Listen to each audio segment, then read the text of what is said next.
Hello again, everyone. Welcome back to another episode on Let's Talk About Us with Uche, interview edition. I am here with my brother from another mother, Chad, all the way in Canada. We've recorded earlier this year, I think sometime in February, but I Mhm. remember when I was editing that video, I just didn't like my energy at all. I seemed really tired. I think a lot of people have this misconception because of some of the things I post online on Instagram, my memes and things like that, that I don't have a whole lot going on behind closed doors. But the truth is that I'm actually very busy behind closed doors. And I get really tired easily, and because of that, I keep drinking a lot of coffee.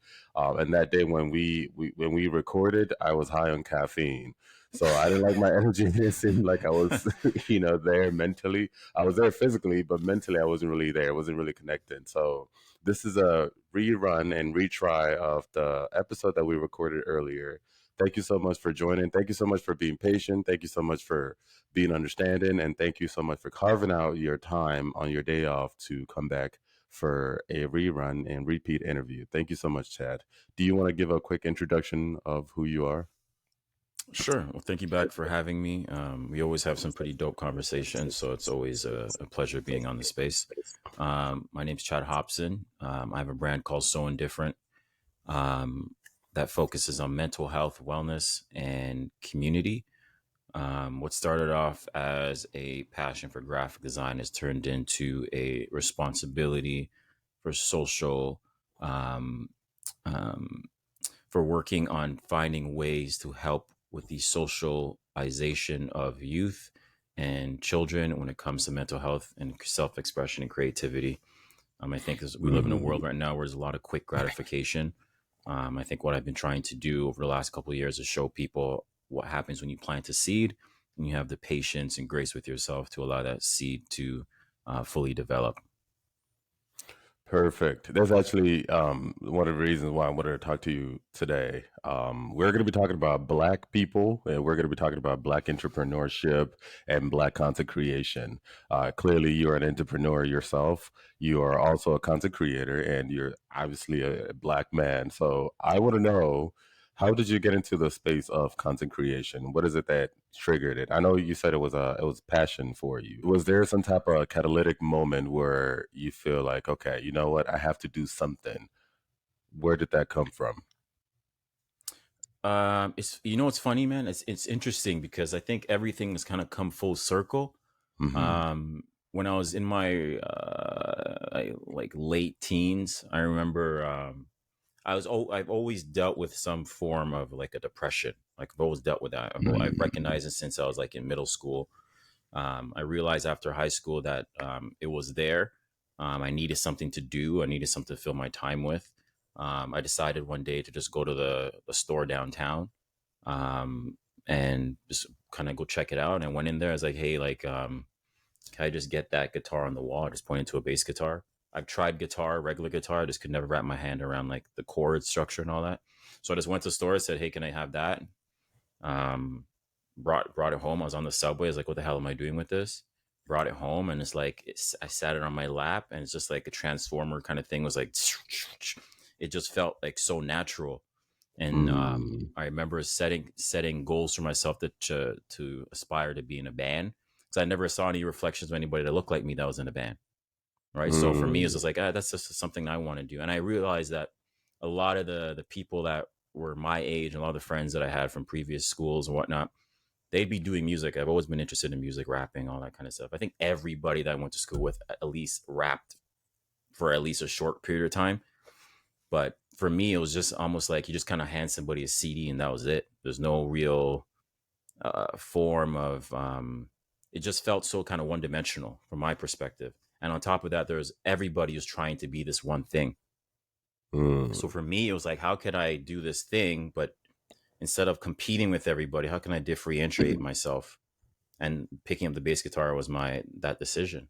But I think the one thing when I say everything kind of comes full circle was saying to myself that I'm going to post videos of myself playing covers online with no Mm. real purpose of trying to be famous or anything like that. It's just like something in my mind was like, put this out there because you know you're dealing with depression. put this out there. So you put the time in, make it perfect or whatever. And Hmm. in the future, you'll use it as a reference point to look back at anytime you feel like you're going in a slump. And that's what Mm. I continuously did. So I don't like the term content creation because it sounds bastardized, especially with the way people kind of throw it around.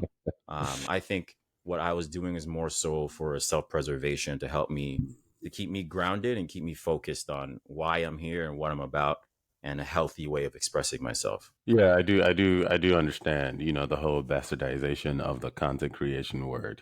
Everyone is on social media creating some type of content, just anything for attention. I understand. And that's the thing, when I hear content creation, that just is such a wide funnel where it's just Yes. a whole bunch of shit. Like there needs to be a differentiation between content creation and value. Like, is what you're doing valuable? How is what you're doing helping somebody else, and Well, to be shining a light fair, on things that's being I want to be as neutral as possible. Like 100%, everything, 100%. it is content creation to a certain extent. Whether it's you're a comedy skit type of person, you are only on OnlyFans. It doesn't matter what it is that you're doing in movies, photography. It is content creation, and the reason why a lot of these people are successful, whether we approve or not, is because there's some type of consumer market for them. So that is some type of value that they are offering to people. So I try to be as neutral as possible. Of course, in a capitalist world, and everyone wants to be famous, everyone wants to make money, everyone wants to blow. I get it. As opposed to someone like you and I, for example, when I first started my YouTube, it wasn't to blow. It wasn't to be known. It was literally therapy for me. Like it was just like, okay, you know what? I have a lot of these thoughts in my head. You know, I'm sick and tired of having them bottled up inside of me. So I Yeah. just started recording and posting. Whoever sees it, great. Whoever doesn't see it, great. It wasn't for fame or attention, but it is still content creation because you are creating content. It's just that the motive and incentive is different Hmm. compared to a lot of what we see in the world. So I just want to not discredit people who are doing what they're doing because there's still some value. Maybe not necessarily valuable to you, you know what I'm saying, or to me, but it's still some type of content that is I valuable have a to feeling. someone. I have a feeling we'll come back to this point. I made a note to grab my finger in regards to some of the topics you mentioned and how it's going to come back to exactly what we're talking about right now. But I'll let you continue. Okay, I really did want to hear a lot of those thoughts. But why were you going through depression, if I may ask? And around what age were you? That's a great question. I think for me personally, I've always had a deep down incline. What's the name of that song?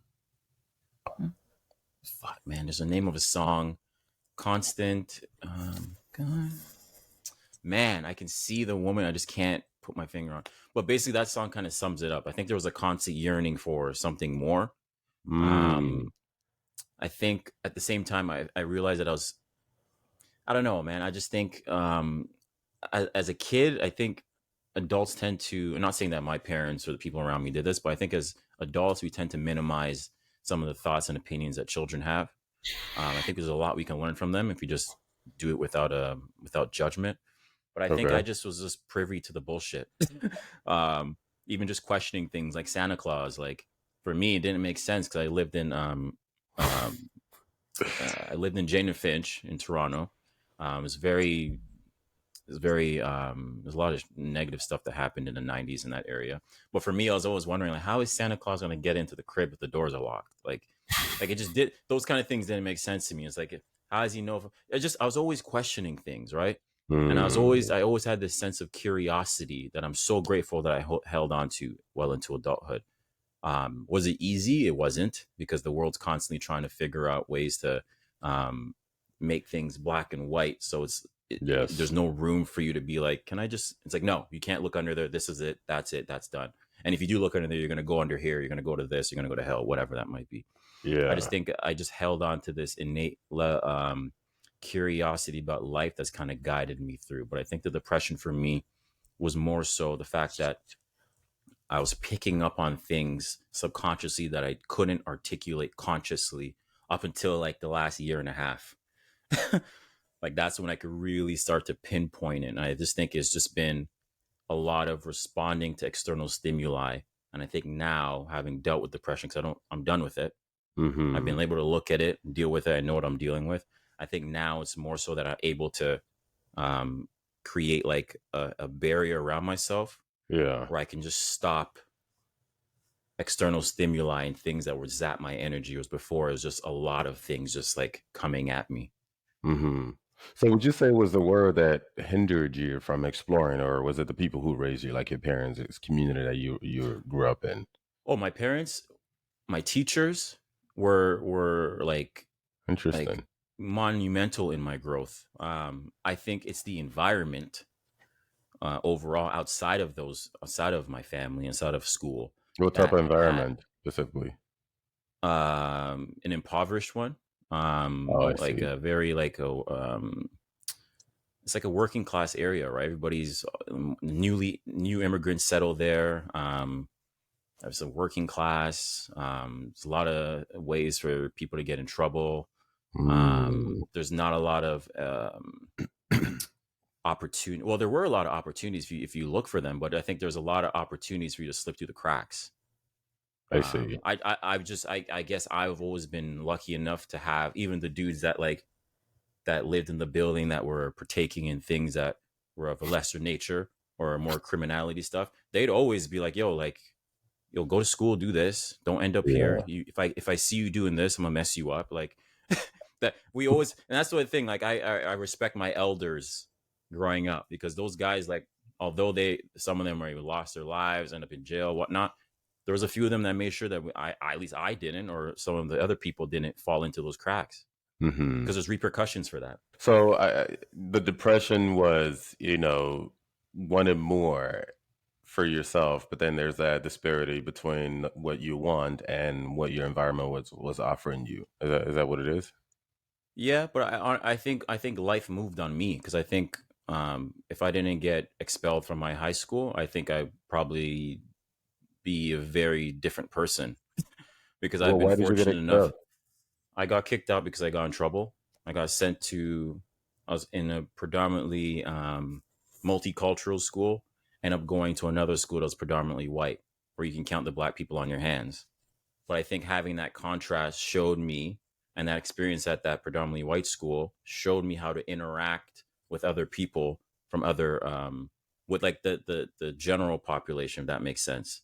It was Hmm. very interesting to see how people would respond to my image and how people treated me because I felt like I had a bit more um, freedom to be myself in a particular way.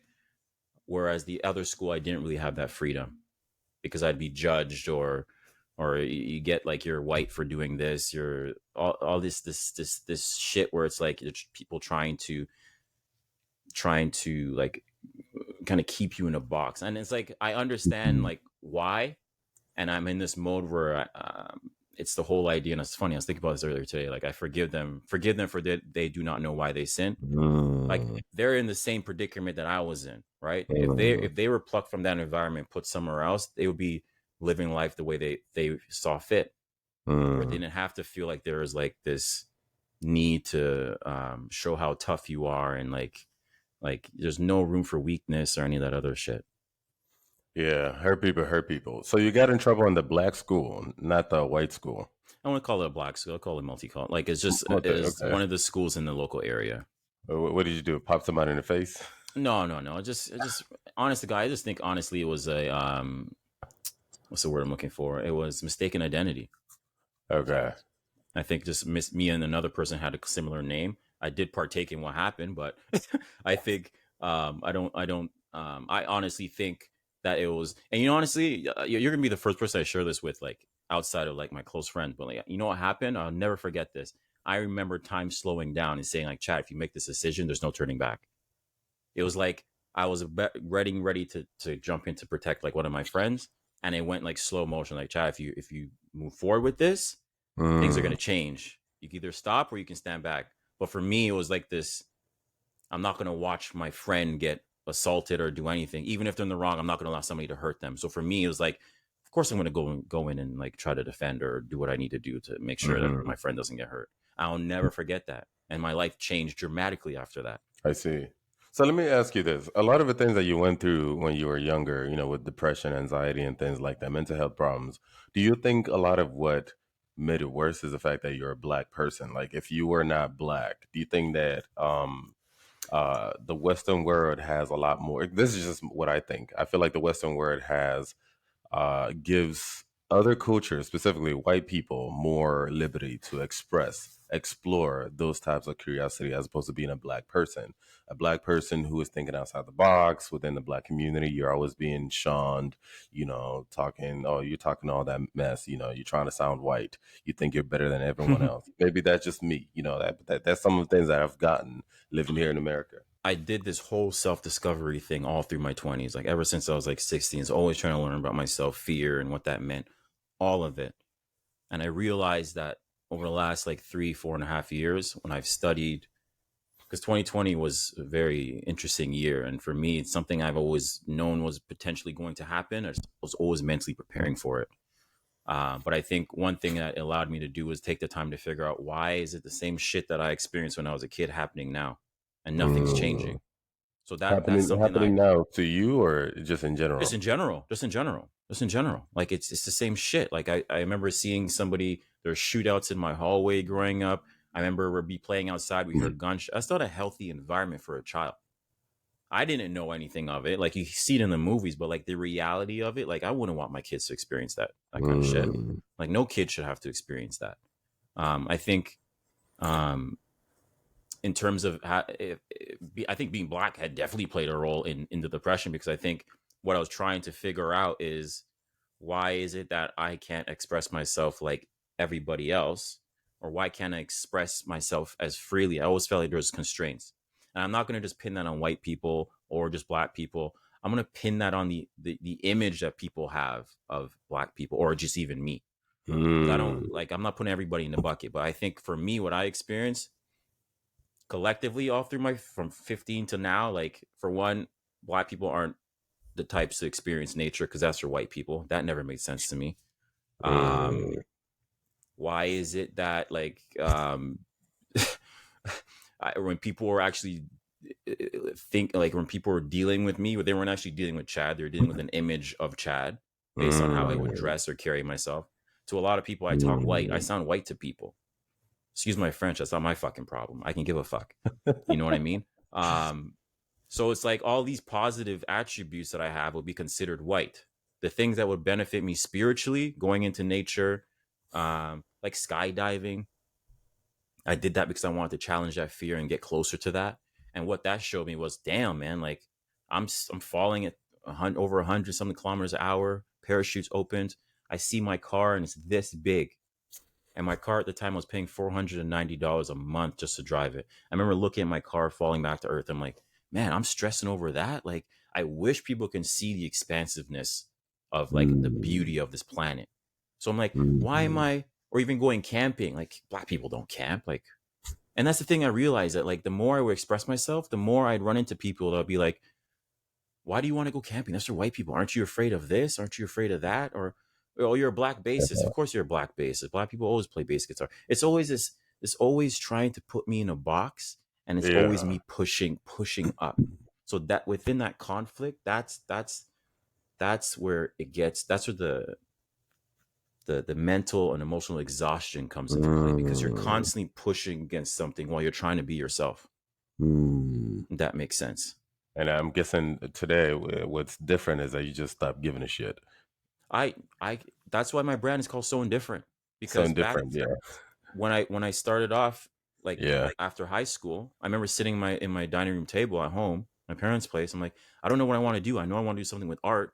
I remember sketching in a sketchbook, and I haven't sketched in the longest time because my high school, the new one, didn't really have an art program. They just had it because some parents complained. So I had to take it upon myself to find a way to express myself creatively. I remember looking for whatever I was going through. I remember looking at depression and all the synonyms for it, and I came across indifferent. And I was like, nonchalant, indifferent. I'm like, no, I'm so indifferent. That's what it is. That's what it is. And I made able to hold on to that. And what I realized was I needed to hold on to that indifference of not caring, but caring enough about something in order to keep me moving forward. Because if I care too much about one thing, there's always going to be another thing that's going to pull me. So I'm like so neutral down the middle that if you have a problem with me or you have a something with what I'm saying, the first thing I'm going to tell you is go talk to your therapist. Go talk to your therapist because your emotions aren't my problem. I had to deal with this shit for like the lot, like my whole life, blocking other people's expectations and Yeah, all that. I'm telling yeah. you now, this is who I am authentically. I'm showing up as Chad. And if you have a problem with that, one, go talk to your therapist, then come back and talk to me because I'm not handling Mhm. anybody else's emotion because it's not my responsibility.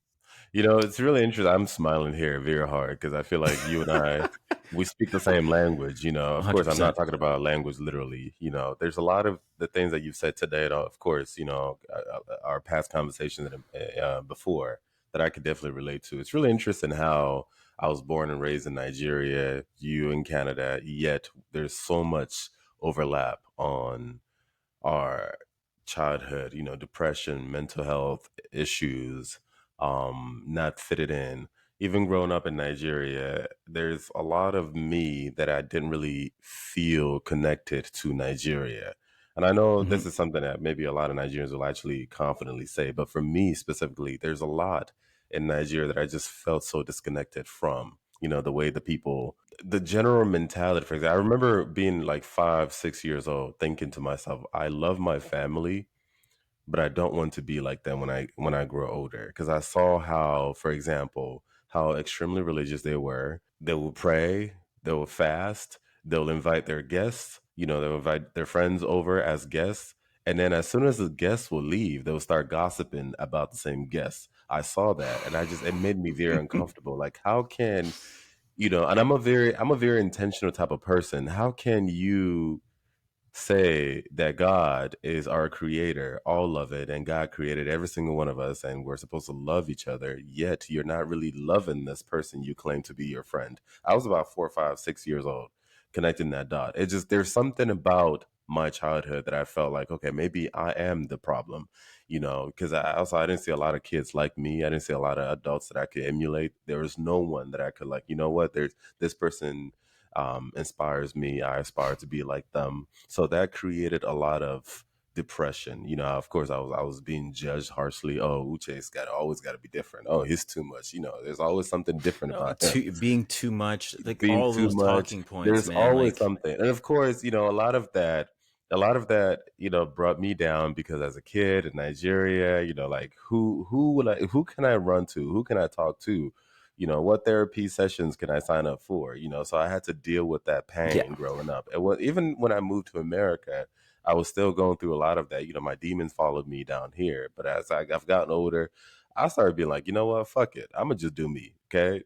But of course, it was not this mentality did not happen overnight. You oh know, of no, course, man, no way. several therapy sessions. You know, so many times I perpetuated my own problems. I went through, you know, maybe I should do less. You know, dimming myself down to fit in and all kinds of stuff. I even Did got to a that. point where I'm like, you know what? I don't even want to fit in. I don't even like y'all like that. You know, like no shade, no disrespect, but like I don't want to do this. I don't want to show up for this. I don't. This is not me. You know what I mean? But I don't know what me is. So part of that was just walking away to go do my own thing. And this is part of why I started my podcast in 2019 to document my own thoughts, you know, and just travel more, be more free. And by doing that, I started seeing that, you know what, people are actually receptive to uche, that natural uche. Inevitably, I bumped into people who were not receptive to me, but I've come to realize that that is part of life. No matter what you do, no matter what you do, you will inevitably meet people who just don't care about whatever You it is know, that you since it, represent. if you were doing you and everybody agreed with you, you're doing the wrong thing. You're doing it wrong. You're doing it Exactly. wrong. Also, if you're doing you and everyone doesn't agree with you, then you're also doing it wrong. You know, a fool is a friend. Exactly. A fool is a friend to everyone and a friend to none. So, you know, I just started doing my own thing, you know, and by doing my own thing, I started tapping into my own individuality, you know, as a black, queer African man, you know, then I started doing my own thing, you know, like incentivizing people like, okay, I can see what the issue is. I wish that a younger version of me knew this, right? But now, because I'm much older, I have to pay the price, you know, in knowledge to know what I know now. So this is why I try to create content. Hence, why I'm a creator to give back to my community. You know, Black, African, and queer people, especially that young Uche who felt lost, who thought he was a weirdo. who thought he was a problem. He didn't fit in, all kinds of suicidal ideations that went through my head, like it's okay. Now I know much better now. Those words, the things that people did to me, said to me back then, they can't hurt me anymore now. I have thick skin and I've come to appreciate that journey of becoming. And I can see now how, it makes sense that I was manifested into this reality to be able to, like I can handle that cross so that someone else uh, Exactly. could benefit from it. So I definitely relate to you a lot on with a lot of the things that you've shared. But I'm very interested in knowing how your content creation and entrepreneurship as a black man has been perceived and received or lack of within the black community. And the reason why I say this is because a lot of black people, irrespective of what black you are, black in Africa, black in the Americas, we all know that, there's something that needs to change. We all got to do something better. But I've come to realize that that's all cap. A lot of people just talk about what ought to be done. But when it comes to actually taking the initiative to showcase that our black lives do matter, it's crickets. I feel like a lot of black people collectively, we're not doing what we ought to do to change our narratives. And having someone like you who is actually being intentional in doing something different, not just for yourself, but also giving back to the community. I'm curious to know how that has been perceived by the black people that you are helping change our narrative. Does that make sense? 100%. I'll start off by saying this. I am I've always loved myself. I've always loved my skin. I've always loved the fact that I'm from a beautiful island called St. Vincent. I went down there in 2015 and when I was 16 as well. I went in 2016 by myself to touch the soil and to see where my parents came from and smell the air and bathe in the water and really soak that all in. Um, so I want to first start off by saying that. But I think the way that I think about things now, I've had my ear to the ground in terms of stuff going on in the black community, like excessively, like an unhealthy obsession with trying to take in everything and really understand like the psychology and why we are the way that we are. When I started off with my design stuff, I never focused on specifically helping any group.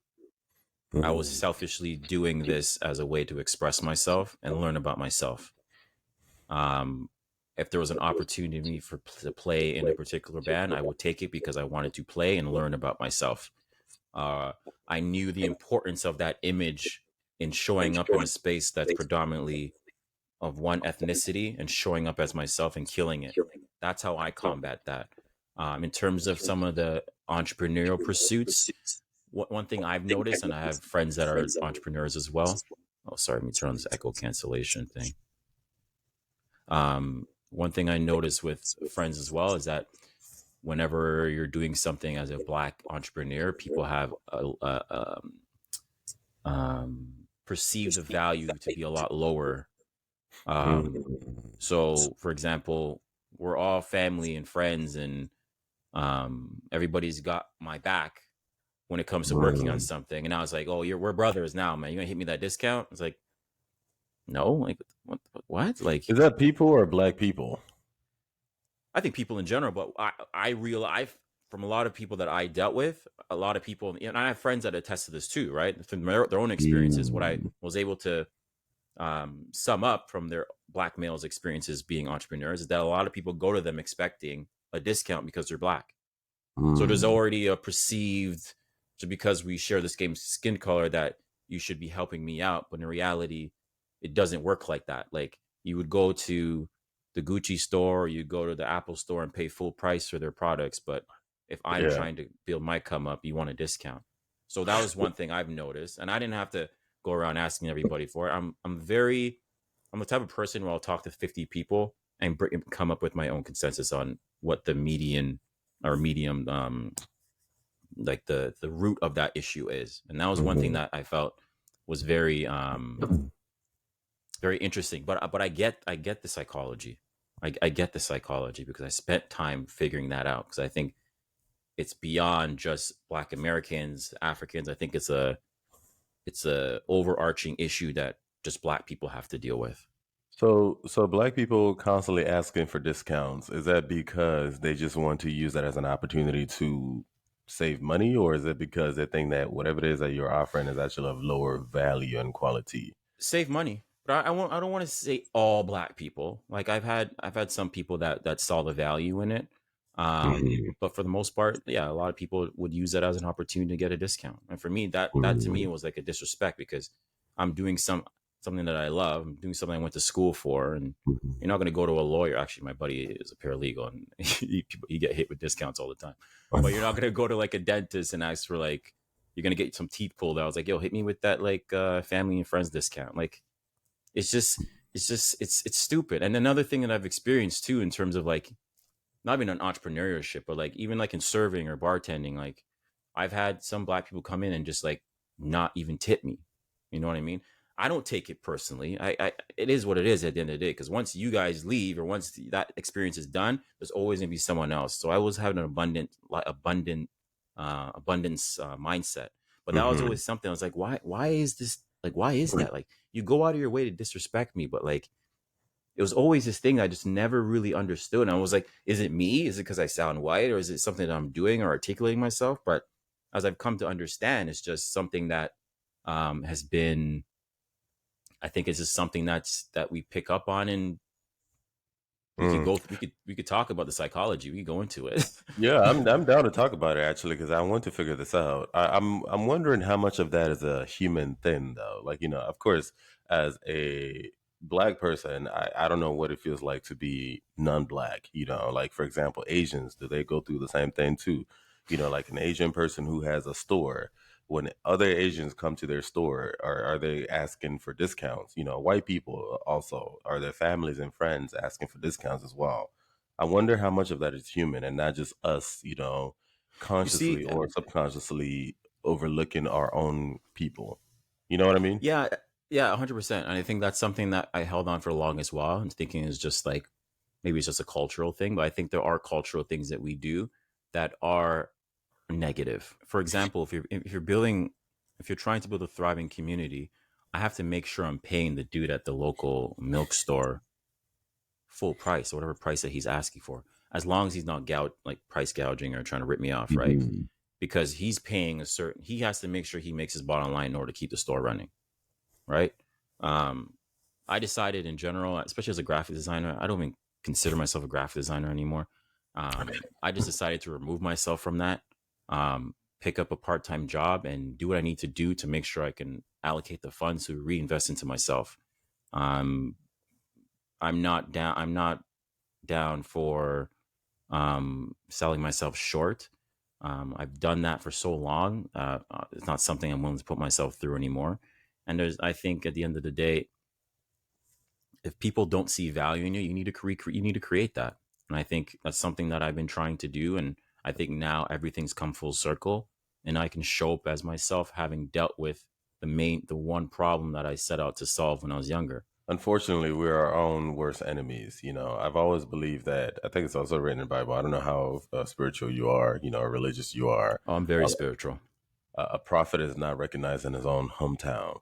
I've come No, to realize I've come to realize a lot of times people will not support you, your dream, until it becomes cool to support you. And by when becomes cool to support you, it's usually when the white man has noticed you and is giving you rewards and accolades and recognitions and things like that.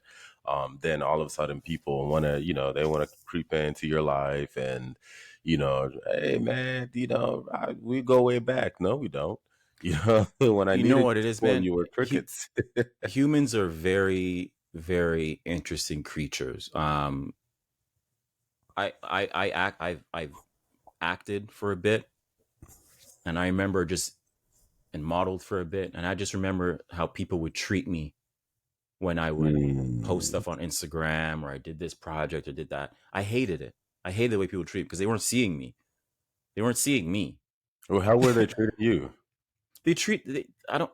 They Is it treated like a me good like treatment? Like well. oh, You see, it depends what good is, right? It depends well, what good, your yeah. understanding of good is. Some people like that external validation of saying, "Hey, man, I saw you in there. You look fine." Me, that doesn't mean anything to me. It means anything to me. So for me, I never really liked the idea of people Oh, I uh, see. I see. like not glorifying, or just, I don't like clout. I I don't see. like clout if there's nothing I can do to redirect that clout to. It's just energy, right? If I can't redirect that Mm, clout into say, hey, so basically I'll show you this. So what I've been able to do is continue to document some of my achievements or some of the things that I set out to do. So now with the book and everything else I'm doing, I'm putting those stories into bite-sized forms into children's books to show people how you can formulate your mind to set out to do a goal and do it and accomplish it. And what I've done is essentially created these reference points, like save points, so people can go back and be like, okay, yeah, Chad did that. I would have loved to stop there and continue to pursue that, but he went here. Like what made him go from there to here, right? And I for see. me, it's like I don't value external validation. I think I've worked on myself enough to trust that my own internal validation system and value system works. Where because on the flip side is, if I don't have that external validation, does that mean I'm not going to be able to create? Am I going to Mm, be stagnant? yeah, I think I understand what you're saying. Your sense of being shouldn't come from without. It should always Yeah, come from within. So it doesn't within. matter. I think you and I we share a lot of similar philosophies. I consider myself a stoic. Oh, Basically 100%. uh, 100%. 100% pragmatist. You lean into what is. You know what I mean? Whether positive, negative, it doesn't matter. It is what it is. You recognize it for what it represents in this illusion of reality, right? But just because someone is giving you a compliment doesn't necessarily mean that's going to gas me up and going to motivate me to do more. Yeah. uh No.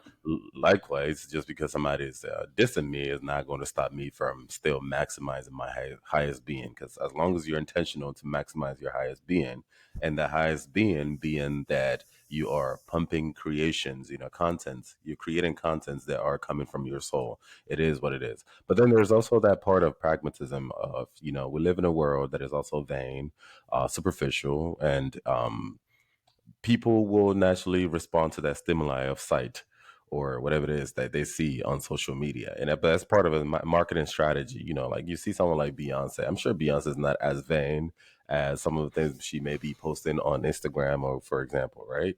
But at the same time, too, we live in a sheep world. You got to speak the language of a sheep. You got to give the people what they want to see. And if that keeps them coming back to patronize you, because at the end of the day, you want to sell what it is that you want to sell, right? So you have to speak their language, give them what they want. I call this, pragmatism, but it's basically given unto Caesar what belongs to Caesar, and unto Oh, Christ 100%. what Yeah. belongs to Yeah. Christ. You know what I mean? So speak the Exactly. language of sheep as long as you don't get lost in the herd. You know what I mean? Mm-hmm. So, like me, for example, sometimes I post some um, pictures on Instagram. Yeah, you know what I mean? All within guidelines, but you Yeah. gotta, also that's me being pragmatic and realistic in the sense that my target audience, they enjoy and appreciate those kind of things. And it's so unfortunate for me to even No, it's go so ahead. unfortunate that it usually, after some of those pictures, you see how my DMs will pop. Ever Yep. like, so, how sad. How sad, like you see other things, you don't respond to it, you don't promote, you don't support, nothing. But now you've seen what you think you can benefit from, all of a sudden, what makes you think that, this approach is going to do anything for me, if that makes sense. But I Mm-hmm. do know that from a marketing perspective, that will keep you coming back, and even if you may not necessarily, even if everything that I am about, you may not necessarily be also about, maybe one or two or three you may be about, and that is marketing, that is promotion, one step closer to a vision. Does that make sense? 100%. There's no judgment for what people want to post. I'm all about self-expression. Like, do Yeah, you? For myself per se, like, I don't want anybody telling me what to do. I have my of course. guidelines for how I live my life and the things I want to post and do whatnot. There's a lot of things that I don't see value in, and if it goes with my value system, I'll do it. If it doesn't, I don't. But I'm not going to tell somebody they shouldn't do X, Y, and Z. For me, certain Yeah, things, for me, I need to make sure that they first align with my value system before I can go through with doing it. yeah. Because if I don't listen to that value system, I go against it. I deal with the internal and emotional repercussions of that, and I've dealt with that Mhm. before. So Yes. Yeah, I think we're saying the same thing too. Just more so I'm saying that, even though that whatever people's reactions you may be getting may not necessarily, you shouldn't let that affect your productivity, right? oh But at the no, same time too, I do try to appreciate it because at the end of the day, I always say I appreciate a compliment over a diss, even though neither one of yeah, those I hold to yeah, my heart. It is what it is. Like you probably give me a compliment today, and I forget that you ever give me a compliment tomorrow. And some people find that offensive. That, oh, you don't remember we had a conversation yesterday, and I give you this compliment. I don't remember because it's not a big deal to me. I appreciate it. Don't get me wrong, but I wasn't doing it for that validation sake per se. So at and the same time too, if your compliment tomorrow turns to a diss, still the same treatment. Thank exactly. you. I And appreciate it. I think that's one of the things that I spent my 20s really just like asking questions, and I have Anthony DeMello to thank for that. I remember just watching one of his lectures and just turned my world upside down. But that was like one of them is like, like in terms of compliments, because I've always been bad with compliments. People will sell me something and be like, "Oh, your shirt's nice." I'm like, "I know it is." Do I just say that just to mess with them? I like That's messing good. with people, right? But I noticed that will really piss people off, and it's like if I'm giving somebody a compliment, I remember I read a comment somewhere. It's like, just do the good and walk away. Like just do the good and walk away. Like I if you like see a that. nail in the road, if you see a nail in the road, or like something on a stick on a sidewalk or whatever, or on a bike path, and you kick the stick out of the way, you're not that person that would have tripped or fallen on it isn't going to come out and thank you. Just do the good and keep it moving. You know what I mean? I like that. Almost I like think set it that and forget it. I like that. I think this is in alignment with an episode that I'm trying to do. I'm actually working on it right now. Basically, detach. And I'm gonna Oh, I'm gonna yes, explain what yeah. detachment is. Detachment doesn't necessarily mean to cut people off.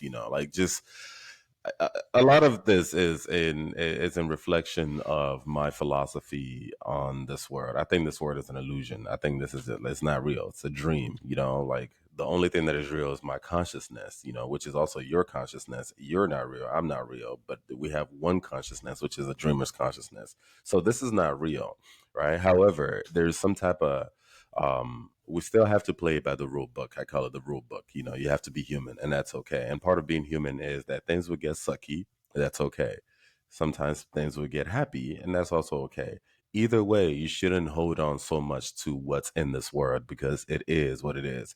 Your duty at all times is to be as intentional as possible to do the best that you can, no matter what. And there's so many distractions out there. I've Oh gone my through there, god. and I feel like because of you and I, our the history, yeah, the history, the childhood that we have. I feel like our childhood, all of that depression, all of that prepared us to have the mindset that we have right now. Oh, Um, 100%. you know what I mean? 100%. If not, we would be very susceptible to a lot of those distractions. And when you see people now, I don't want to speak for you, but for me, for example, when I see a lot of people who are susceptible to a lot of those distractions, in the past, I would judge you, but now I feel more compassionate. Hence why I do what Yeah. I do. You know what I mean? I've had to pay the price through depression, pain, loss, all kinds of mess, and thank God that, they say what doesn't kill you makes you stronger.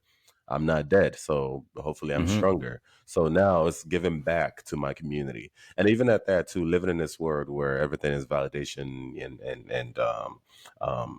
validation and so vain, right? There's also that distraction of, am I doing it right? Am I giving back right? Am I getting recognized enough right? And I have to remind myself, like, it's not about the recognition. It's about being as intentional as possible to do the best that you can, as long as it's natural. And for me, Mhm. what's natural is doing what I'm doing right now. So if I do it and pump it out there, it doesn't get that much views compared to someone who's talking about Cardi B's ass or whatever it is. It is what it is. I did the best that I can at that moment, as opposed to now I know that I can trend if I wanted to. I know exactly what to talk about. I'm not dumb. I can just talk about some of these silly celebrities and I'll trend. But at that moment, doing that, is that in alignment with the best that I ought to be doing?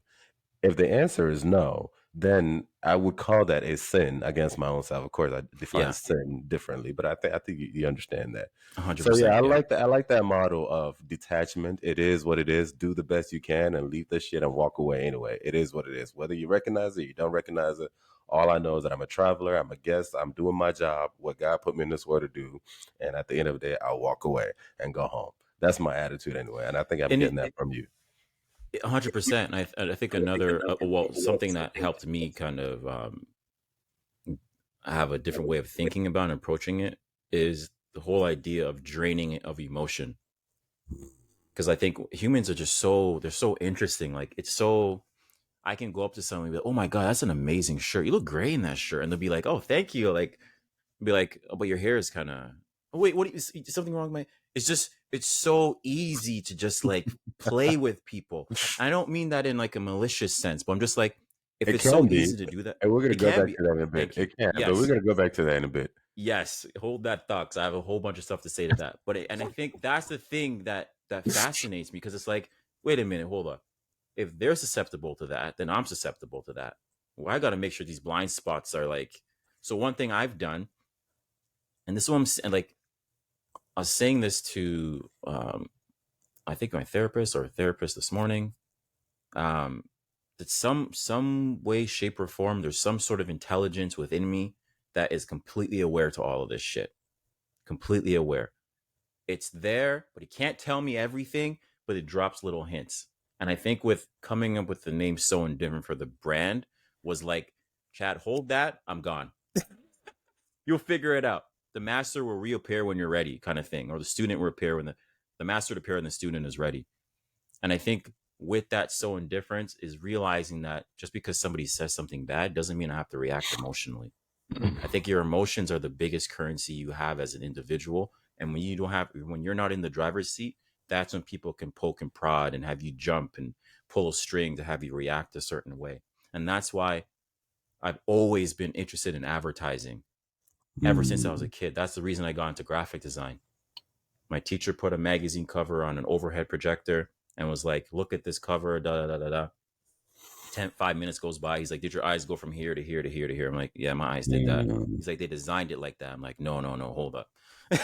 Hold up. What do you mean they designed it like that? They used this thing. And I was like, I don't like this, but I'm interested in it. And that led me to discovering graphic design and going to school for advertising. And I remember sitting in a class in one of my advertising programs on a video on consumerism, and they're just talking about it. And I remember this scene where they had like Gucci glasses, or in the factory, the Gucci glasses, Dior, and some other expensive brand. You know what the only thing that separated the brands were? This little plastic little container, little drawer thing that they put them in. You take the logo, the symbol off the brand, and it's nothing. And I think back to what you said with illusions, I think a lot of shit is illusionary because we're not actually seeing it for what it is. We're seeing the symbolism. And I think Mm. symbolism, if you understand that and the depth of that, that's when you're really playing with um, Mm. um, fire. I'm sure I'm not saying anything that you don't already know, because I feel like we're speaking the same I'm always language. learning. I'm always learning. Yeah, yeah, yeah, yeah. Of course, at the end of the day, we're humans, and humans are limited in knowledge. So there's always room for improvement. But going back to the whole malicious thing, shout out to you for the indifferent mentality. That's something that I've had to go through so much therapy to be able to land on being indifferent. I call it being unbothered. It is what it is. Yeah. Detached. It is what it is. And it's gotten me in trouble a lot over the years. Now I just stopped giving a shit. It is what it is, right? It's always, oh, you're not present enough, you don't care enough, you don't show up enough, and things like that. But this is what I say now. You should be glad that's actually what I do, because before my therapy and all of that, there was a time when I thought it was all about me, right? Hmm. And I was aware that I have this intellect, or at least this ability to see, I call it the pattern in so much Yes. stuff that a lot of people don't necessarily see. Maybe they may see it to a certain extent, but on a surface level, I have the ability to see it much deeper.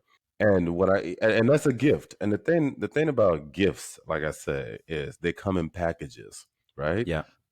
A gift come in package of what you ought to do with your gift, what you could do with your gift, and what you ought not to do with your gift.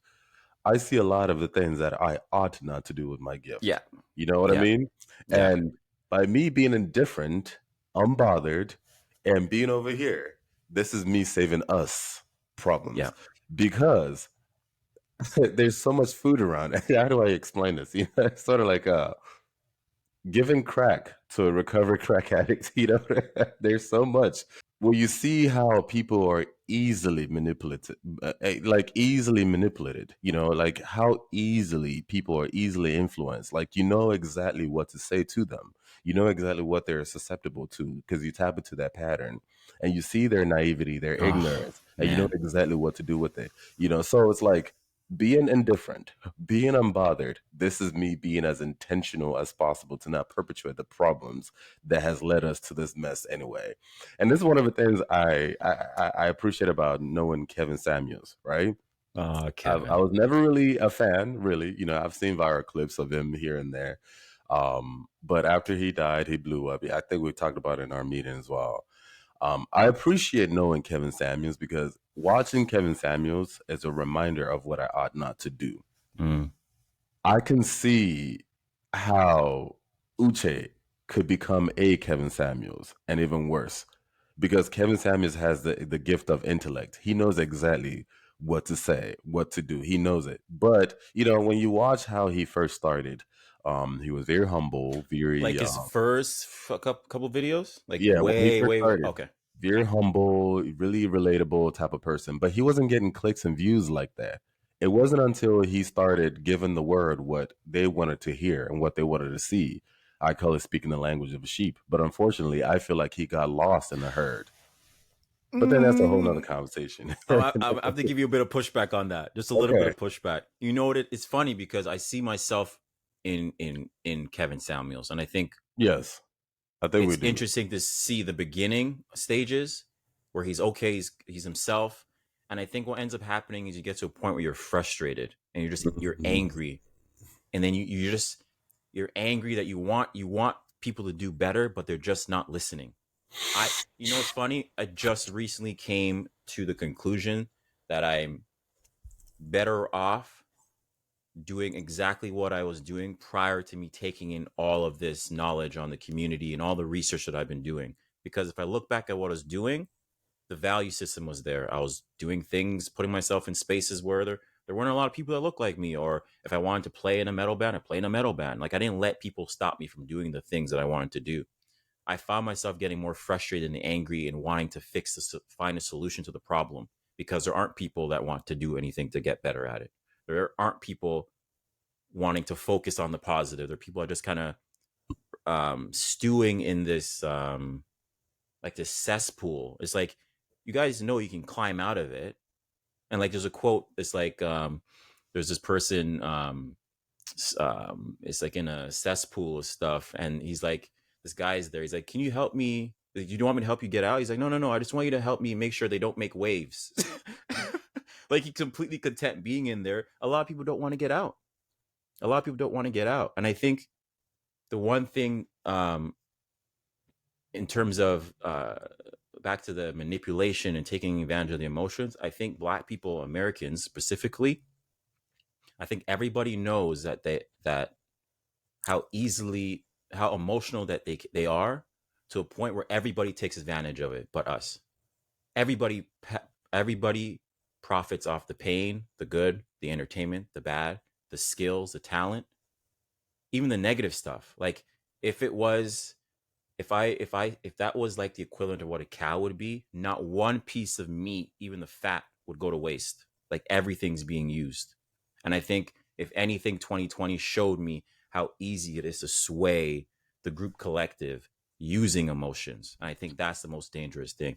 I think for me to do the work that Mm. I'm doing, I need to continue to be indifferent because there's people out there trying to use my emotions Mm. against me. And you're talking about how a lot of people don't want to get out. So if they don't want to get out, so it means that they don't see a problem. And if they don't see a problem, who are we to try to intervene? Exactly. Why am I gonna get my emotion and mental state messed up to try to get Yeah. people out of a problem? Like the analogy, the picture I've been thinking But about for the you longest create the time. solution. It seems like you create the solution if you want to get out. If and when you Yeah, want to get out, the solution is there. But I'm not going to be there telling you, oh, no, you got to get out. I'm I not see. gonna try to put out a fire I see. Walking back and forth with buckets of water for someone to just walk by and throw a napkin in there. I'm not doing I that. That's a see. waste of time. It's a I waste of see. time. And This that's is where the a much frustration comes in. this is a much deeper problem because I feel like there's a reason why a lot of people don't want to get out. In Nigeria, we call it suffering and smiling. I feel like there's something sinister in the atmosphere. You know, I don't want to get into a conspiracy theory here, but like the system itself is giving people this illusion of comfort. Like, it's okay for you to suffer Oh, and smile as long 100%. as this and this and this and that. 100%. So how can we overcome that though? You know, like how what can we do? Not just as content creators, but as people like you and I, right, who see the pattern.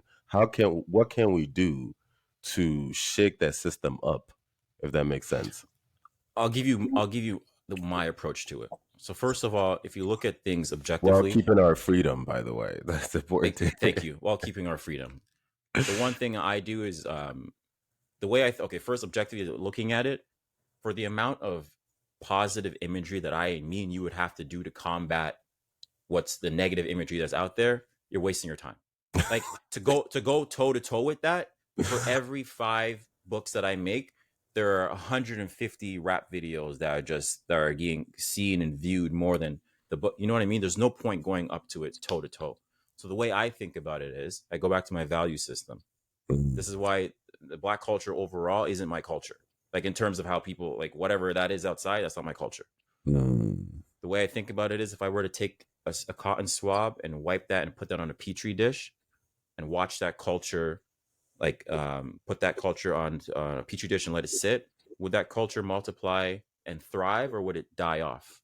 I think the way it is now, it'd definitely be a lot of like it wouldn't be conducive of a constructive environment as things are right now, because there's people that are putting out the fire and people adding shit to it.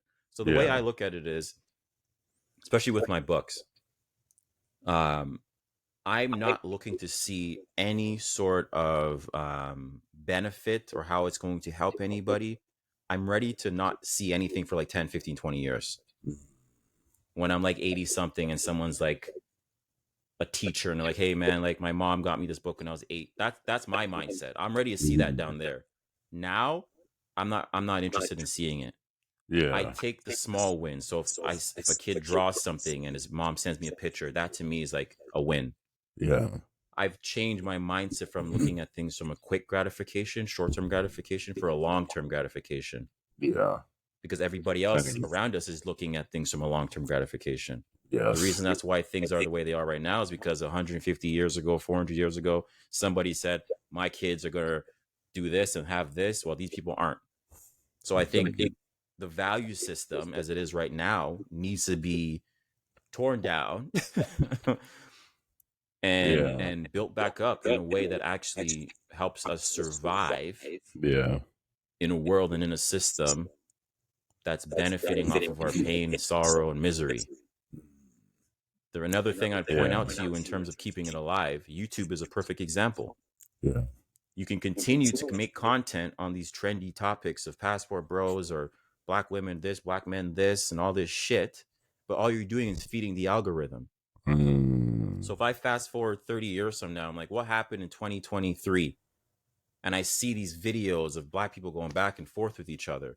That shit's going to be the that's going to be the talking point of the past, like now. Like so I'm setting myself up to for a future where I can help people. At least I think about it as just holding like a lantern in the middle of the forest. There's gonna be people wandering. I'm like, hey, look, here's a pencil, here's a sketchbook. You're gonna do this, just go on your way. Like at least you have that. I've turned my yeah. mind off to the short-term gratification stuff because Yeah. it isn't Yeah. it isn't beneficial. Yeah. Yeah, I definitely can relate. I feel like the whole unbothered, indifferent mentality is something that I've, or detached is something I started doing, for my mental health. Because if you hold on too much, like it triggers all kinds of demonic things in my head. So I just let it be. And then another reason too why I am somewhat unbothered on a lot of things. I come off as apathetic to a lot of things, happening in the world. Whether it's there's certain topics that like considering what I talk about, I've had people reach out to me. Oh, Uche, you need to talk about this. You need to talk about that. I'm like, yeah, I don't need to. Like I'm not going to talk about this again because I've already talked about it. I seem unbothered. I'm like, I just roll my eyes and move on. It's not because I'm insensitive to some of those issues. It's more so because I feel like I've tapped into, again, that pattern. I feel like whether I do anything or not, the world will follow a particular pattern.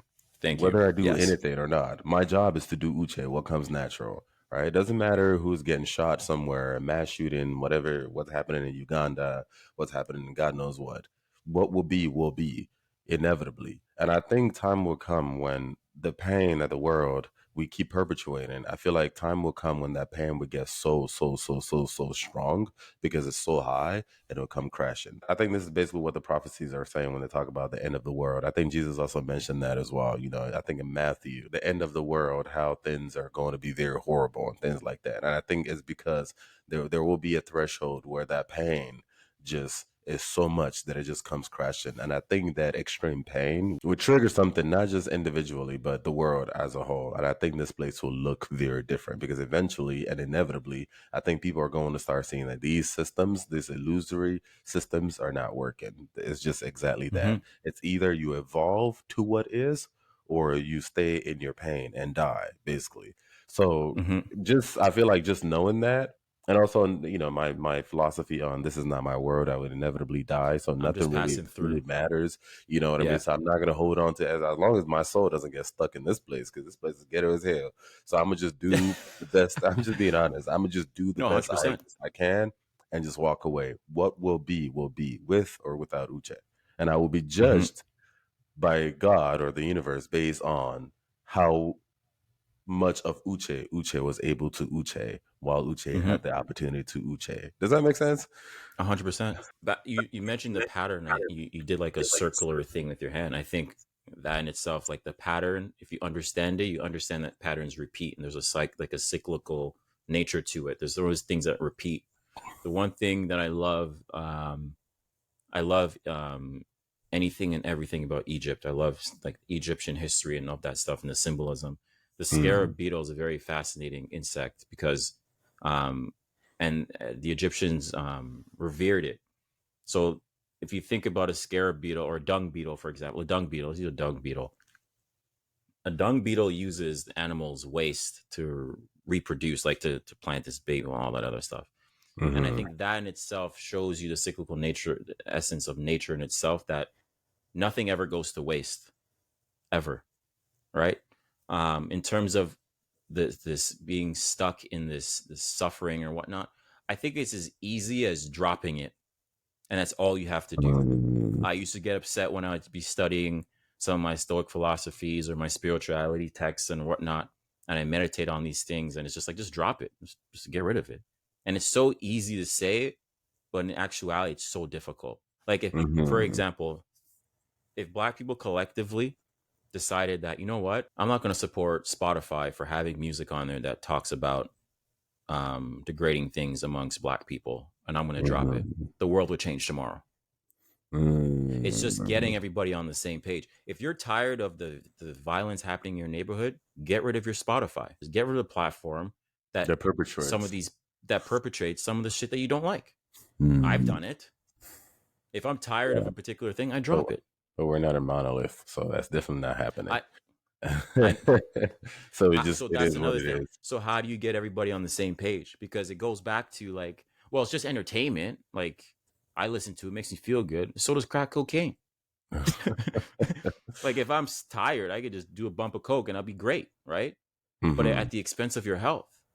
This music, yes, it's entertainment to you, but when I look outside and look at the news that's happening in Chicago or whatnot, that shit doesn't look like entertainment. Let me ask you this: do you have a deep sense of duty? Do you feel a deep sense of duty? And the reason why I ask this is because sometimes, well, not now anymore, but in the past, I used to just sometimes I used to wish I didn't know what I know. Oh Sometimes yeah. I used to wish, like I just wish I was as naive and oblivious as everyone else. Just like what, ignorance is bliss, and and know what I know before I've come to this unbothered and detached mentality would always be a problem. It would always be a problem. Like hypersensitivity, notice everything, and like I just spread my energy so thin until I came to realize to whom much is given, much is Mm-hmm. expected. So you got to do something Mm-hmm. with it. Do you feel that sense of duty? And have you ever in the past wished you didn't know what you knew and you I've were had just this like everyone conversation. else? I've had this conversation with myself multiple times. One thing that I like to do yearly is go camping, solo camping, just be in Yeah, nature by myself. yeah. No phone, nothing. And I think about those types of things. And it's like, man, sometimes if I didn't know what I knew now, like, first of all, even being in nature and camping, if I didn't know what I knew now, I don't think I'd even be camping, because then I wouldn't know the Mm, benefit of being in nature and knowing that being in nature is being closer to God and connected yeah. to something that's greater than me. So it's like, clearly, I personally feel like I was put here to do something. I'm not Mm, saying that I'm here to save everybody. I never think about it like that. I'm here to do this thing, set yeah. it, plant this seed, and leave. But Because go, go ahead. do you know what you know though? And how do you know what you know?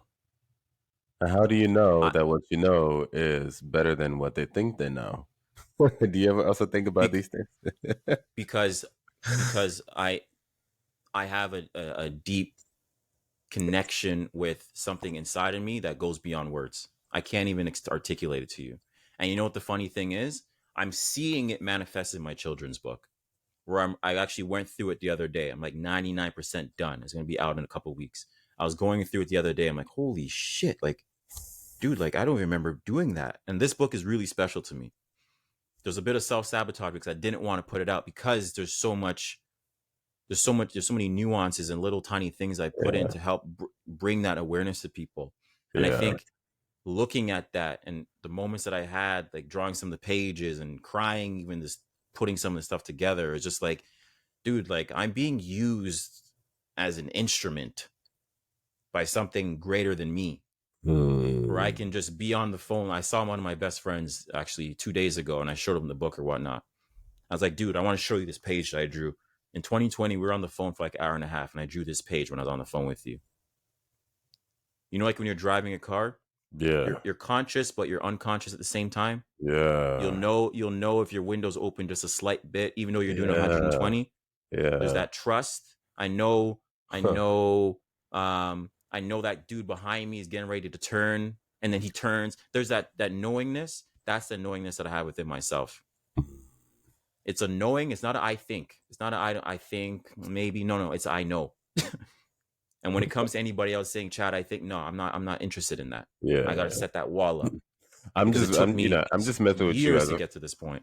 I'm just messing with you, as a philosopher. That's what we just have No, fun with this 100%. I love perspective talking, because situation. the How one much thing of I that is realized, ego, and how do you know they don't feel the way the same thing that you feel? But it's just you me. Just actually answer that. You know why? How I know it's not ego? I don't care if what I do helps you or not.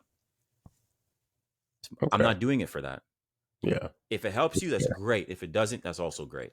But I'm doing something because it feels good to me. And if it Yeah. happens to help you, great. Yeah. Yeah. You're right. You're right. But in Dang. the same time, looking outside with all the shit that's going on, this is my offering. This is my offering. And every time I do Mhm. creative work that reflects my higher self, Uh I feel huh. like I'm doing God a service by shining that light on that. That's Yeah. my way of giving an offering to God. If that makes sense. Yes. Yes. I understand. I have deeper opinions as to what you're doing, what I'm doing. People like us, but that's a whole nother conversation. That's a whole nother conversation. It will get much deeper and much more spiritual. I'm I think. interested. Just give me a snippet of that. I'm interested to hear it. Well, I believe in the spirit of androgyny. Actually, just posted an episode about that recently. Spirit of androgyny, which is a manifestation of the masculine and feminine energy. I do believe that God and God's own nature is androgynous. Mm-hmm. Masculine and feminine energy. And I do believe that the closer you are to that midpoint of androgyny, the more of a gatekeeper you are. People who exude that androgynous spirit have the ability to tap into something much deeper. And I think androgyny manifests itself in so many different ways. And one of the ways it manifests itself is in queerness. Now, not all queer people Not all androgynous people are queer. So, for example, androgyny without queer or sexual orientation could be a heterosexual man who is high on feminine energy, and this feminine energy will be intellect, right? So, the fact that this Mm-hmm. man is a physical manifestation of the masculine, yet high on feminine energy, the energy of intellect and thinking, that automatically boosts that person up to that with that spirit of androgyny. Likewise, a woman who exudes a lot of masculine energy, the fact that she manifests physically as feminine yet exudes a lot of masculine energy boosts her up to a higher calibration of androgyny. And I do believe that these people who have higher calibration of androgyny, whether it's queer people or just heterosexual people who exude a lot of the opposite of their physical manifestation, I do believe that these people have been handpicked by the universe um, to to put those people in this world to be able to tap into something much deeper than time. Sort of like we're in a way, this sounds so narcissistic saying it, but in a way, we're sort of like the police people, the police, to help with the people who are challenged, to, so to speak. Oh Yeah. no, I hear you saying. I hear you saying. You know what I mean? Like, I I don't want get to it. make it Yeah. seem like it's a narcissistic, but the reason why I say this is, and also earlier I talked about how it is important that in as much as I know, I feel like I've tapped into this pattern, I have to play by the rule book. The reason why I say that is because there's something else that operates here as well that seeks to rob you of that. And I see a lot of people who have that same gift who have been robbed of that as well, if that makes sense. There's so much distraction. I call it the ego is very intelligent and it knows what you're susceptible to. It knows that what Chad is susceptible to may not necessarily be what Chad's neighbor is susceptible to. So it will amplify your own temptation and distraction in a different way that you're more likely to be susceptible to. So I feel Oh, like knowing 100%. that, knowing that has definitely triggered me to become very detached. Like, this is why I say I take a pill. I've had a couple of episodes where I say I take a pill every day, like, because I feel like I have a chronic condition every day. This pill that I take is meditation and intentionality to detach, relinquish everything, and surrender everything, because that thing is watching me and it keeps trying to feed me what it knows that Uche will be susceptible to. And the reason why I say that is because I have watched a lot of these gatekeepers go the dark side, if that makes sense. Hmm. Um, like, for example, talking about Kevin Samuels, for example, or some of these pastors, like some of these mega pastors. I'm Oh not gonna yeah, call yeah, yeah. whose names it is. Whether you like them or not, these people have some type of gift for sure, for sure. Now, again, going back to that whole gifts come in packages, what you ought to do, what you could do, and what you ought not to do.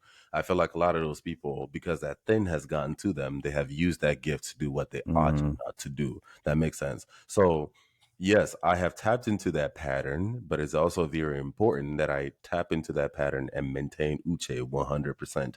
And this is one thing I think, I don't consider myself Christian, but this is one thing I feel like is extremely monumental about the life of Jesus. I think Jesus tapped into that pattern at a really, really, really, really, really young age, younger than everyone else, or most people anyway. And Jesus understood what he ought not to do. And there was something else that was always there trying to deviate him from that, mm, because he has a lot of that gift that he could use for literally anything. So the man knew that he understood, I believe he understood at a really young age that he was going to have a really horrible life because he tapped into that pattern. But it's important he doesn't change it. He also understood that he has been gifted with what I call a buffer to be able to overcome whatever it is that is coming. So you are a poor man, remain poor. You are not very attractive, remain unattractive. You must not change anything because you've been perfectly calibrated. This is one of the reasons hmm. why I am 100% open about my sexuality and incentivize people. If you're queer, whatever it is that you are, embody that 100%. There's no mistake here. This thing around here is going to try to tell you otherwise because it knows that you have a gift to bring to this world, and the more you start misaligning yourself, the more you're giving into that thing and tapping into that which you ought not to do within that gift package. I don't know if I'm making any sense. No, you are. You are. I'm So following I you. say all that to say this with love, 100%. Of course, I feel like I'm not saying anything that you haven't thought about. It is important. This is why I take my pill every day, right? I have Yeah. to be as intentional as possible to fight this thing every day. Because I'm telling you, going back to the whole crack and crack addict thing, trust me, I had my narcissistic moments. I went through times when I thought, like, you know what? I'm smart, very smart. These people are dumb as hell. I could get away with whatever it is I want. I could do. I know exactly what to say to you. Like, this is so easy. The Oh the God. the the the Oh the man. the, the the scariest thing about manipulating someone is if you're so good at it that the person you're manipulating has no clue that they're being manipulated. And I knew exactly how to do it because if this shit was way too easy for me. But again, thanks to a lot of the works that I've come to do, right? After so much therapy, I've had a couple of experiences of, triggering and catalytic moments that had, shaken me so much like, Uche, you ought to, start taking this pill. So I've been taking a pill every single day because I know this thing wants me so fucking bad. Excuse my language. But, Hmm. it's just sort of like a reminder when I see people like you and I, the gatekeepers like you and I, it's a reminder you have to be as intentional as possible because what you're fighting is not flesh and blood, but powers and principalities and higher places. I feel like I'm Hmm. preaching. No, no, no. You're absolutely Did right. that Because what scare you're you? no, Ooh. because that's the way I think about. That's why I don't get upset anymore. That's why I Yeah, realize, like, whoa, Chad, like you're getting so like detach. involved, like you're getting mad. It's affecting my like home life, or I'm walking around carrying this anger and this frustration and resentment. I'm like, it's like I'm someone. I just want to shake somebody, like snap out of it. But it's like, dude, like you're not Detach. dealing with like a physicality. You're dealing with like an ignorance that you can't see. Hmm. Continue to be the guy that you were prior to, and let that be. Your Detach. curiosity and the value system will continue to carry you where you need to be. There are going to be people that will meet you. It's funny because like I've gone into jobs telling myself I want nothing to do with anybody. I don't want any friends. I'm here for a paycheck and that's it. And lo and behold, I'm leaving on my last day and I have 3, 4 people that I'm like, I'm gonna that tell me like, child, like I'm gonna miss you. You didn't. I'm like, God, I don't want any of these people. Like I don't want anything from them. I just want to clock in and go home. Like, why And do it's people not keep disrespect gravitating either, towards right? me? And It's it's not not. disrespect, but they would misunderstand it as, oh, he's being antisocial. He doesn't like us. He Yeah. thinks he's better Oh, than I've been us. called every name in the book. But then I find myself at work chilling, waiting for the bus or something. Yeah, man, dude, like I'm going through this thing, man, and like the weather's this, and then it's like, nah, man, this happened and that. And I'm just like, why does this keep happening to me? You're a gatekeeper, brother. I'm telling you, Why? you're a People keep gatekeeper. telling me shit. And then it's like with the manipulation thing, right? It's like, whoa, like You're like I food. can't believe there's people out there that would like use this and then it's just it showed me the overarching responsibility of the power with the creativity, the understanding of symbolism and imagery and how important those are. When if I'm got a role in something and I'm portraying like a negative black image, I have to hold that and realize that not every acting role is a good acting role. I have to Hmm. know that, you know what, I got to say no to that. I got to know when to say no. Yeah. Like, is me taking the role and the potential success worth the negative that my image is going to cause on people that are seeing it? Yeah. So it's like there's so many things, and I think a lot of the time why people kind of turn the other cheek to a lot of this stuff and fixing or cleaning up the community is that the responsibility is a hefty one. Hmm. It's a big price to pay because I'll tell Yeah. you straight up, like nothing sucks more than having no desire. Yeah. Yes. Sit I, in that for a bit and tell me how you feel a year, two, uh, 3, 4, 5, 6 years later. yeah. A new car come not a new car, a new I, I, system comes out, iPhone comes out. You're like, I'm good. I don't want anything worldly. Like that's a horrible place to sit in. yeah. Yeah. And I think the one, As long as you're being intentional to that, even that mentality doesn't tap into the ego because the ego is very smart. It knows that there's also this sense of superiority some people have when it comes to like relinquishing everything. Like I have a PhD in holiness. These people are the kind of situation. I've seen that knocking on uh, me as well. Like I have to fight that thought. Like completely surrender 100%. This is like I do everything this has to every go. day, every day. Like I don't miss a Everything. pill. every single day. But yeah, I don't want to make this too long, but we are at 1 hour and 22 Yeah, minutes. 22 minutes. I feel like you and I can go for the hours Oh, back 100%, man. We can go for hours, man. back and forth. But anyway, yes. Talking about Black issues, Black plights, Black content creation, Black entrepreneurship. I shout out to you for doing what you're doing, giving back to the community. Um, like I've always said, there's no Santa Claus coming to save the Black race. The people who got to do it is us. And it is important that we do the best that we can at all times and not expect rewards, validations, recognitions, and all of that. Those are distractions of the ego. Do the best you Yeah. can at all times. What will be, whether you are present or not, but you still have the duty to, you have a duty to fulfill. You have the obligation to be Chad. You have the obligation to be Uche. You have the obligation to be you watching this. You are your best asset. You are your own superhero. You are what has been perfectly brought into this world. And when all of us collectively, men, women, black, white, everyone, when we all intentionally um, maximize our potentials by doing that which comes natural and flows within us, the world would be a much better place. I'm doing the Hmm. best I can, and I know how heavy it is. I know you are doing the best you can. I also know how heavy it is as well. And we've paid a lot of the price to get to where we're at right now. And what Oh, we're it's a through hefty is, admission a yes, fee, excuse me. we've paid that price.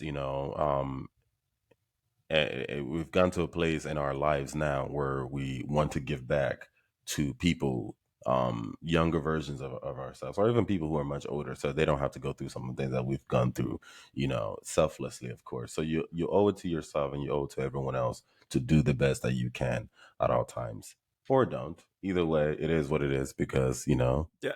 detached. At the end of the day, when I die, I'm gone. I have no kids, no plans to have any kids. I will not miss this place. But it doesn't mean that I hate living. I don't hate life. I enjoy being Uche. It's a fun ride, and that's because I'm being intentional to maximize being human at all times, every day. I think I'll say that to that point too. Is like, I think the beautiful thing about So Indifferent and the name of the brand and Full Circle is I had to go through a whole extensive period of not caring in order to find something to care about. Mm, Like that was probably the biggest takeaway. I had to go through not giving a shit about a lot of stuff. And then I finally got to a point like there has to be something I could care about. And for me, it was making sure that I had like an idea or like a goal. Like it's huge, but just the idea that nobody in Toronto would have to deal with mental health issues. mm, Now I've made it even smaller that nobody in my community would have to deal with mental health issues, because mm, I think just us as Black people, we need to understand that we are more than what we see on TV. We're more than the images that people are responding to or the symbols that people are responding to. We have talent, skills, and ability that go beyond words. And I mhm, think that if we can get comfortable with being uncomfortable and making those steps to try to do better, because it's going to be mhm. uncomfortable. Yes. But when you realize that on the other side of that uncomfort is your gift and your talent and whatever that might be, you Mhm, are like steps away from becoming the greatest version of yourself. And I mhm. think that's the beauty, because I man, man, the shit that I mentally, emotionally went through, and I'm just like, fuck, man, I have to go Yeah. through this shit again. Again. Like the years of just in the depression and like you're never Mhm. seeing a way out. But to now to come full circle where I'm having a conversation with you, Yeah. I met you and by making a consciously intentional decision to join the men's group online. Mhm. And now look what we're Mhm. having a conversation about. Mhm. So it's Yeah. just amazing how when you finally get over the fact that you're going to dance, you're going to step on your partner's shoes when you're doing that dance. And when Yeah. you get into the flow of being able to twirl life, Mhm. then the dance becomes the experience of life. If Mhm. that makes sense. And then that also follows the same pattern as well. When you say that you stop, what did you say? You Had to didn't stop care. caring. You didn't care. Yeah. That is a moment I call silence. Like when you Hmm. shut everything off. Like like what, dude? It's just too much. I'm giving my energy to this person, this thing, this place, all of that. Just, you cave into yourself, and in silence, you start to do you. You do that which comes natural. Whatever it is that comes natural, let it be. Let it flow. It's not, if it doesn't have your name on it, don't do it. It is what it is. You have pushbacks in the beginnings. It will be, people will call you fake and wishy washy and all kinds of stuff. But But the more you keep doing it, the more it feels right. I have to say this part, man, because it's going to feel like you're dying. Like, I'm not even kidding you. It's Yeah. going to feel like you're dying.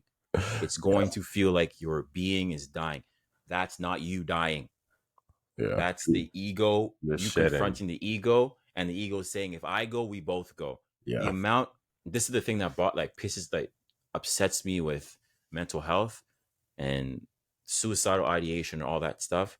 The suicidal ideation is just that version of yourself wanting to hold on, because in that version of yourself, your values are there, your desires. It's this fear of this nothingness, unknownness, that the Yeah. ego's like, I'd rather both of us go than we go into that. Yeah. But you have to go through that. Because the ego You have to cannot go through that. exist without you. You have to give it power. So it's going to give you this illusion that you will be dying, but in reality, what you're shaking it up. You have to shed it. You have to, You just have to. you just have to, man. Because the And it's a emotions will process. feel intense, man. The emotions, and that's what I'm saying. Like, the emotions of that are intense. It Mm, literally feels like you're about to die. And it's like, mm, fuck it. I am terrified. Push through that, because it's through. when that fear, and that's why I call my book The Fear Theory, you have to continue to push and get closer to that fear. You cannot avoid it. You're better off going into something prepared than having it being sprung up on you Yeah, and not be prepared. yeah, I agree That's the last thing. I'll 100%. leave it at that. I agree 100%. I think we're speaking the same language. We definitely agree on so many different topics, and I'd like to have you come back here so we can go back and forth again. Oh, Hopefully, 100%. we won't This has stay been too fun. long. This long. I Yeah. feel like we will because we just. I mean, this is great to cut up. This is like a year's worth of content, man. I just cut these up into 50-second little bite-sized bits. Yeah, I think I'll probably post the full one first and then cut it up eventually. Yeah, Mm-hmm. but thank you so much for coming, Chad. I really do appreciate it, and thank you so much for being patient.